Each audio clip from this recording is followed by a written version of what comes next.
Good morning सर्वांना. आज बघा मी सकाळी गॅलरी धुवून काढली होती, पुसून काढली होती, कारण की खूप जास्त धूळ झाली होती गॅलरीमध्ये. आणि मी बघा किती जास्त झाडं लावलेले आहेत. आणि आज एकादशी होती त्यामुळं सगळे कामं हळूहळू चालू होते. आणि इथं बघा कोण आलं होतं सावला भेटायला, श्रीजा आणि श्रेजल. त्यांना प्रेमाने परी आणि बाणू म्हणतात घरी. आणि इकडं बघा सानिध्य मामा आणि सतीश मामा. सर्वांना साऊ खूप जास्त आवडते, त्यामुळे ते वेळात वेळ काढून साऊकडे येतच असतात.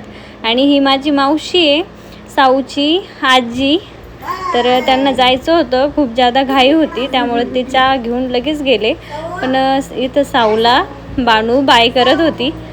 इथं बघू शकता, ही मावशीला लवकर जायचं होतं, त्यांना जनावरांची कामं करायची असतात. त्यामुळं आज एकादशी आहे, त्यामुळं मी इथं बटाटे उकडून घेतलेत आणि एक राताळ तुकडे करून आणि मस्त उकडून घेतलेत. इकडे खिचडी भिजली आहे, साबुदाणा भिजला इकडं खिचडी बनवायची. तर आणि इथे साऊसाठी सॅरॅलॅक बनवलंय, शिजतंय अजून मस्त. आणि साऊ पण उठली आता. साऊला पाणी गरम केलं, इकडं पाणी गरम करून घेतलं, तिथं दूध गरम केलं आणि आता तिचं सॅरॅलॅक बनतंय.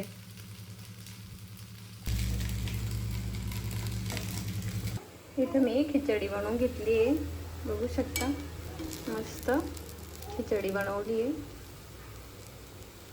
त्यानंतर सानिध्य दादा, साऊचे बाबा आणि मी आम्ही फराळ केलं.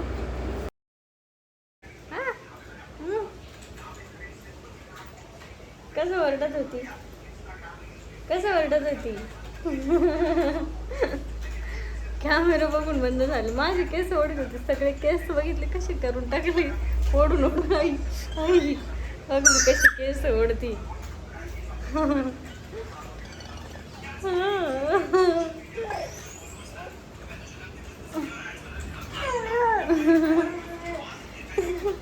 आई गो ए पोरी सोड. दुपारी खूप जास्त भूक लागली होती, त्यामुळे मी इथं एका केळीचं शिकरण बनवलं होतं. इथं मी एक केळी कापून घेतली आहे आणि त्यामध्ये मी दूध टाकलं आहे. आणि साऊसाठी जी मी नाचणी बनवते ती पण संपत आली होती, त्यामुळं ज्या आधीची होती त्यात ती निवडायची होती. त्यामुळं मी पटकन आवरून घेतलं आणि नाचणी निवडायला घेतली. पटकन खाऊन नाचणी निवडायला घेतली. नाचणी निवडली आणि खूप जादा नाचणी निवडताना म्हणजे इतकी बारीक बारीक असतं ते, आणि निवडायला खूप जादा वेळ लागतो. तर माझे तर नाचणी निवडताना डोळे तार कटून गेले होते.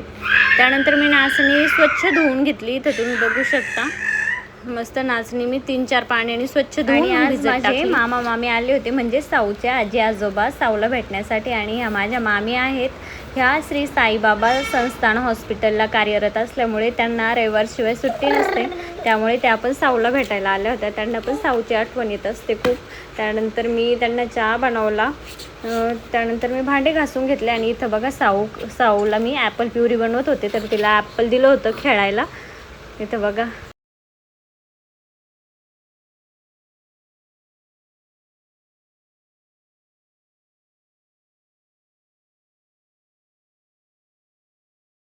सहा वाजले होते, त्यामुळे मी पटकन कपडे काढून घेतले आणि संध्याकाळच्या फराळाची तयारी करत होते. इथं मी एका कढईमध्ये पाणी गरम करून घेतलं, उकळी आली होती, त्यात मी मीठ टाकलंय. आणि त्यानंतर मी इथं भगरीचा भात आणि शेंगदाण्याची भाजी बनवणार आहे, कारण की इकडे उपवासाला असं पण बनवतात. तुमच्याकडे कसं बनवतात मला पण नक्की सांगा, आणि व्हिडिओ पूर्ण बघा मी कसं बनवते. तर इथं मी पाण्यामध्ये स्वच्छ 2-3 वेळा धुवून घेतलेली भगर टाकली आहे आणि त्यावरती झाकण ठेवलं आहे. कमी गॅसवरती मस्त भगर शिजून द्यायची.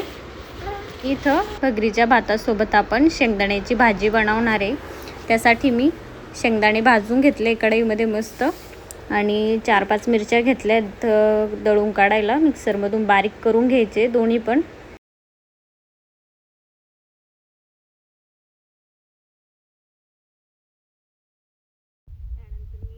मिक्सरमधून मस्त बारीक करून घेतला मसाला आणि कढई ठेवली.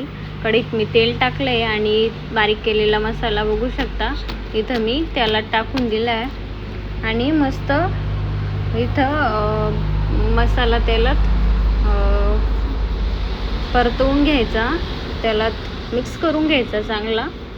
त्यात मी थोडंसं मीठ ॲड केलं आहे आणि थोडं पाणी टाकून 1-2 माणसांच्या अंदाजाने त्यात थोडं पाणी ॲड करायचं. त्यानंतर भाजीला मस्त उकळी येऊन द्यायची, थोडा वेळ 5-1 मिनटं मस्त उकळी येऊन द्यायची. त्यानंतर इथं बघू शकता, इथं आपल्या भाजीला मस्त उकळी आली आहे. बघू शकता शेंगदाण्याची भाजी मस्त झालेली आहे. तुम्ही पण एकदा नक्की ट्राय करा असं. इथं बघू शकता भगरीचा भात किती मस्त मऊ मऊ लुसलुशीत झाला आहे. बघू शकता मस्त भगर शिजली आहे, फुगली आहे मस्त. तुम्ही पण अशी बनवू शकता आणि खूप छान लागतं. मला तर असं भगरीचा भात आणि शेंगदाण्याची भाजी मी बनवत असते उपवासाला. व्हिडिओ कसा वाटला नक्की सांगा. चॅनलला सबस्क्राईब करा.